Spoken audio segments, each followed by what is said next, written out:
warahmatullahi wabarakatuh. Waalaikumsalam warahmatullahi wabarakatuh. Apa kabarnya hari ini, Pak? Alhamdulillah baik, luar biasa. Alhamdulillah. Sebelumnya saya ingin mengucapkan terima kasih kepada Bapak atas kesediaan waktunya.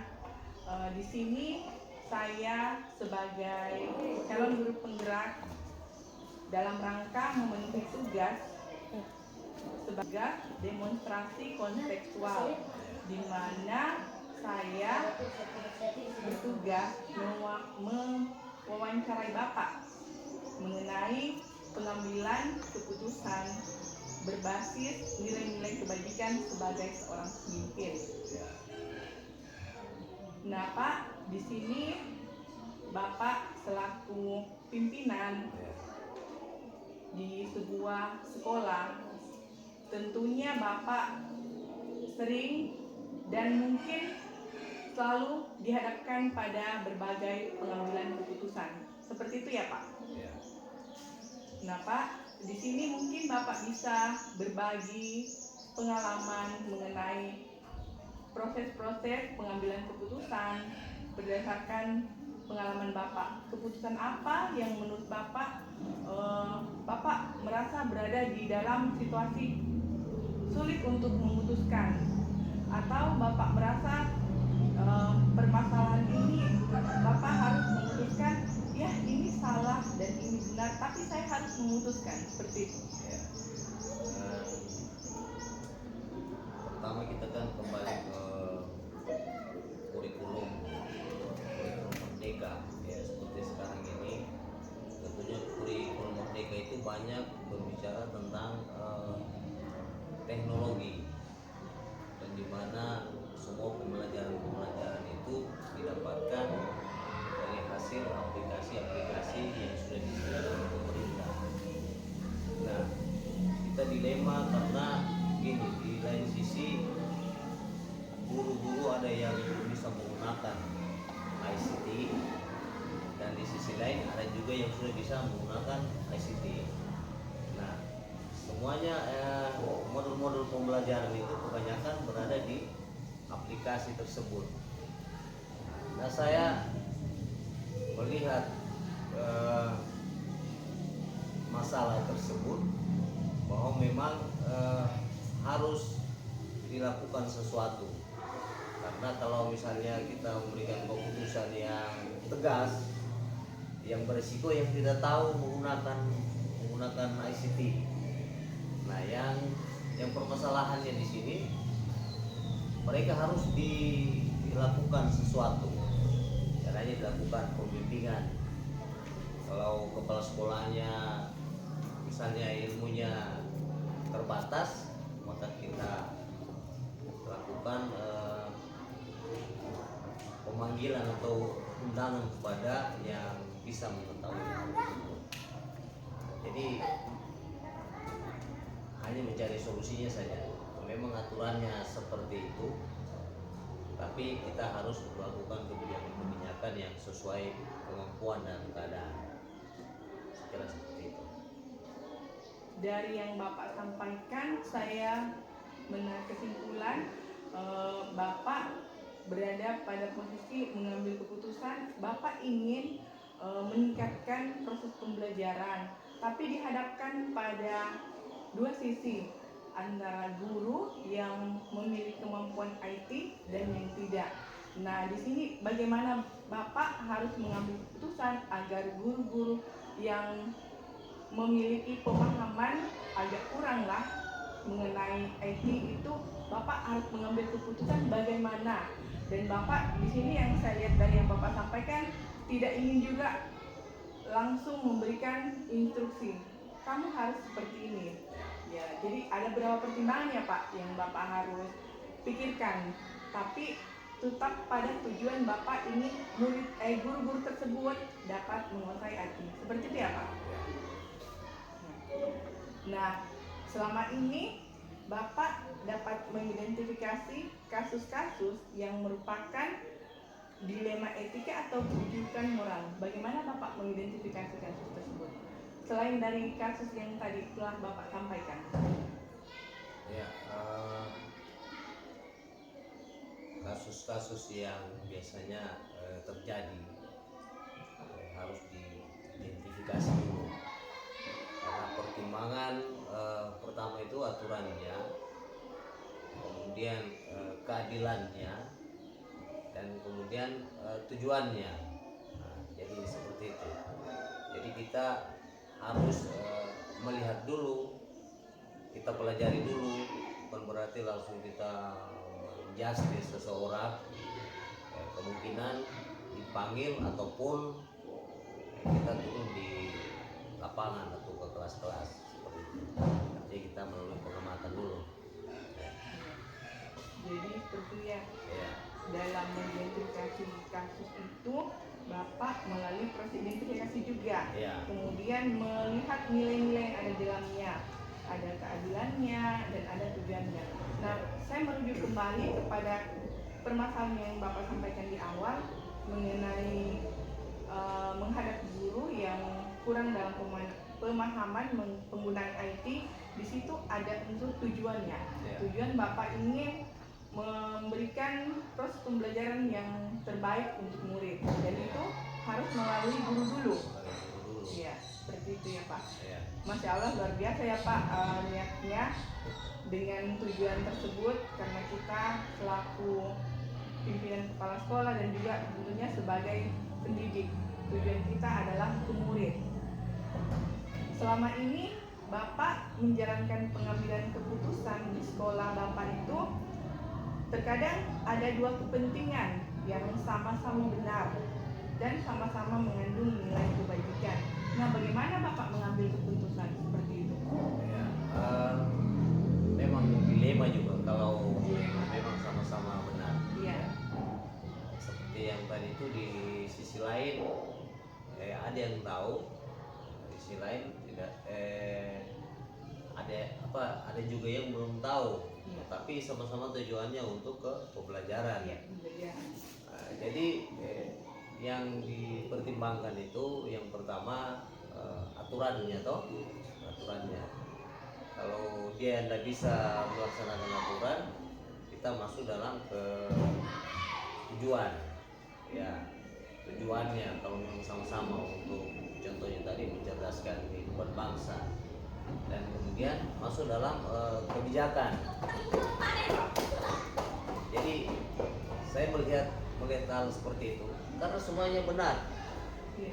Dia mengajar pakai, misalnya pakai alat bantu, dan yang satu juga mengajar tapi tidak pakai alat bantu, tapi kita tidak bisa memaksakan kemampuannya, kan hanya seperti itu. Jadi adalah mungkin hal-hal yang mungkin yang belum bisa bertahap lah, tapi bukan berarti dia disalahkan. Dan juga yang sudah tahu berarti bukan juga dibenarkan. Yang penting tujuannya bisa seperti apa yang diharapkan. Seperti itu. Jadi dalam pengambilan keputusan yang seperti Bapak sampaikan, Bapak melihat dulu ke aturan. Ya.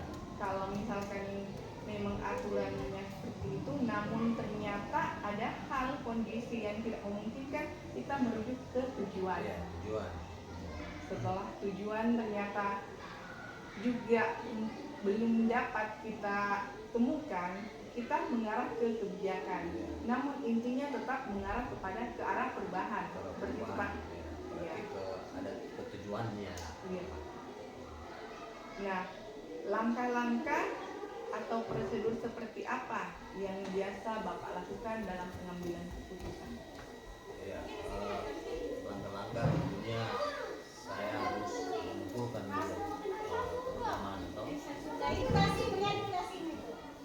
itu yang pertama, yang kemudian kita diskusikan, dan setelah itu kita mencari apa solusinya. Saya kira seperti itu. Jadi kalau misalnya kita mencari solusi, tentu ada input dari teman-teman guru, dan kemudian itu dirangkum oleh saya sebagai pemimpin dan disesuaikan dengan aturannya. Seperti itu langkah-langkah yang saya tempuh. Ya, berarti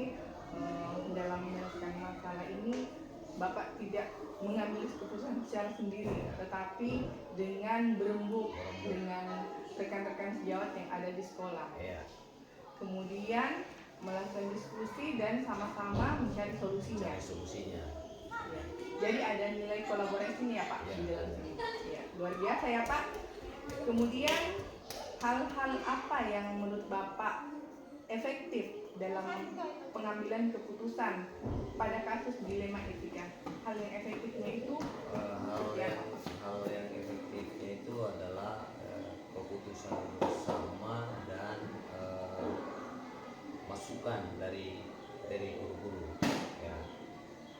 Jadi kan kalau misalnya saya sebagai kepala sekolah untuk menentukan pikiran saya, belum tentu mereka mau terima. Jadi seperti tadi itu ada kolaborasi, kemudian input, dan kepala sekolah itu hanya bisa menyesuaikan dengan aturannya. Kalau aturannya tidak bisa masuk, kita langkah kebijakan. Jadi langkah efektif itu kadang-kadang input dari teman dan hasil keputusan bersama. Ya. Berarti hal itu yang merupakan yang Bapak anggap hal yang efektif ya dalam pengambilan keputusan. Tidak bisa berpikir sendiri, Tidak bisa tetapi berpikir sendiri. dengan mengajak rekan-rekan guru agar bisa sama-sama dicarikan solusinya. Karena hal ini yang permasalahan yang Bapak sampaikan tadi itu menyangkut banyak aspek yang terkait di situ, gurunya yang pertama, muridnya. Jadi memang Bapak di sini tidak mengambil keputusan secara saya harus berbuat seperti ini, tapi dengan mengajak rekan-rekan guru. Iya.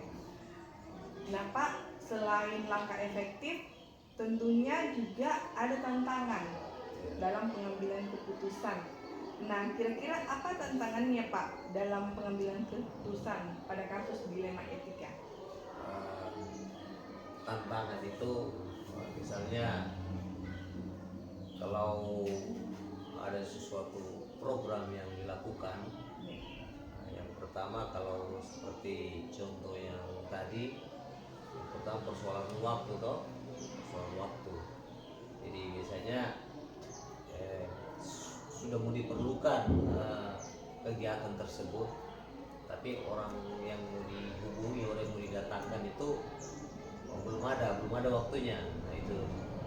Dan yang kemudian tentunya juga terkait masalah pendanaan, kalau dananya belum ada.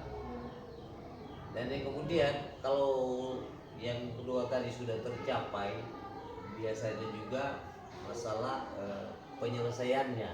Nah, kadang-kadang gurunya lambat merespon dan kemudian tidak sesuai dengan target yang ditentukan, seperti itu. Nah, baru pada kasus yang Bapak sampaikan itu, tantangannya itu adalah bagaimana kalau yang ingin kita lakukan atau program yang ingin kita sampaikan itu maksudnya tidak mendapat respon dari rekan guru, di mana rekan guru di sini adalah di bawah pimpinan Bapak. Itu adalah tantangannya. Kemudian tapi dengan tantangan itu diikuti dengan penyelesaiannya. Dan di sini saya dapat menangkap juga ada tantangan mengenai dana. Ya Pak, benar sekali. Kalau kita ingin melakukan satu kegiatan, pasti tidak terlepas dari dana. Nah di sini juga Bapak bisa mengambil keputusan untuk menemukan solusi mengenai pendanaan itu dalam rangka penyelesaiannya. Kemudian dalam menghadapi sebuah permasalahan, Bapak terkadang harus memutuskan suatu keputusan. Nah, apakah ada jadwal tertentu dalam menyelesaikan kasus, atau mungkin Bapak langsung menyelesaikan di tempat itu dan saat itu juga, atau memerlukan waktu? Ya, tentunya kalau untuk kasus-kasus yang tadi ini yang saya simpulkan saja yang dari atas, jadi kita memerlukan waktu, ya, tahapan. Kecuali seperti kasus-kasus yang genting yang perlu diselesaikan, kadang-kadang kita langsung selesaikan hari itu juga. Nah, dan juga kadang-kadang juga ada kasus yang perlu penanganan secara bertahap, tentunya memerlukan jadwal ya, seperti yang contohnya pembelajaran yang kita mau ingin targetkan, kita masuk ke dalam program. Nah, tentunya memerlukan memerlukan input-input yang harus bisa menyelesaikan masalah tersebut. Jadi di sini kita simpulkan dari yang Bapak sampaikan bahwa dalam menyelesaikan satu permasalahan di mana Bapak harus mengambil keputusan tergantung pada konteks Iya, permasalahan. konteks permasalahannya. Kadang ada permasalahan yang saat itu harus diselesaikan, tapi merujuk pada kasus yang disampaikan di awal itu butuh proses yang mendalam pemikiran, karena yang seperti Bapak sampaikan tadi mengenai dana, seperti ya Pak. Betul sekali. Iya. Jadi tidak semerta-merta oh kalau ada harus seperti ini, tapi tergantung konteksnya. Nah Pak, dalam pengambilan keputusan, apakah ada seseorang atau faktor yang mempermudah Bapak dalam pengambilan keputusan? Ya, tentunya seperti yang saya katakan dari awal tadi, tentunya melibatkan teman-teman, terutama teman-teman guru. Dan misalnya kalau permasalahan itu rumit, mungkin kita akan menghubungi pengawas ya. Dan kemudian jika kepala sekolah bisa menyelesaikan ya, walaupun ini ada kontroversi toh, berarti kepala sekolah harus menyelesaikan dengan melihat aturan, bukan menyelesaikan masalah adalah versinya kepala sekolah. Yang tadi pertimbangan tadi aturan, dan kemudian melibatkan teman-teman yang ada di sekolah ini. Berarti dalam pengambilan keputusan Bapak senantiasa melibatkan rekan-rekan di sekolah. Kemudian dalam penyelesaiannya juga mungkin seandainya ada yang tidak dapat diselesaikan di sekolah bisa bertahap ke tingkat selanjutnya. Jadi melalui proses itu. Jadi dalam hal ini yang membantu itu rekan sejawat dan instansi-instansi terkait seperti koordinator wilayah selaku pimpinan di kecamatan di pimpinan sekolah Bapak. Nah Pak, tak terasa ya kita sudah di akhir sesi wawancara. Nah dari wawancara tadi saya di sini juga ingin banyak belajar kan dari Bapak mengenai proses pengambilan keputusan. Nah kira-kira pembelajaran atau hikmah apa yang dapat dipetik dari pengambilan keputusan yang Bapak sampaikan tadi? Ya,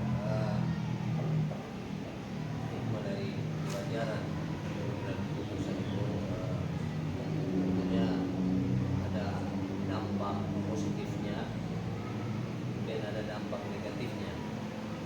Ya, tentunya pelajaran yang harus kita ambil tentunya melakukan kolaborasi, karena musyawarah itu intinya adalah mencapai mufakat ya. Jadi bukan semena-mena kita menentukan keputusan itu dengan pikiran kita sendiri. Jadi hikmahnya mari bersama-sama, artinya seperti istilahnya berat sama dijinjing dengan sama dipikul ya, seperti itu. Jadi tergantung dari kepala sekolah yang semuanya melakukan keputusan tersebut. Jadi dalam hal ini intinya itu adalah sangat penting kolaborasi dalam pengambilan keputusan. Pak, di sini saya ucapkan terima kasih Ya, atas waktu yang sudah diberikan. sama. Semoga hal-hal yang telah Bapak sampaikan dapat menjadi pembelajaran bagi kami. Sama. Terima kasih Pak.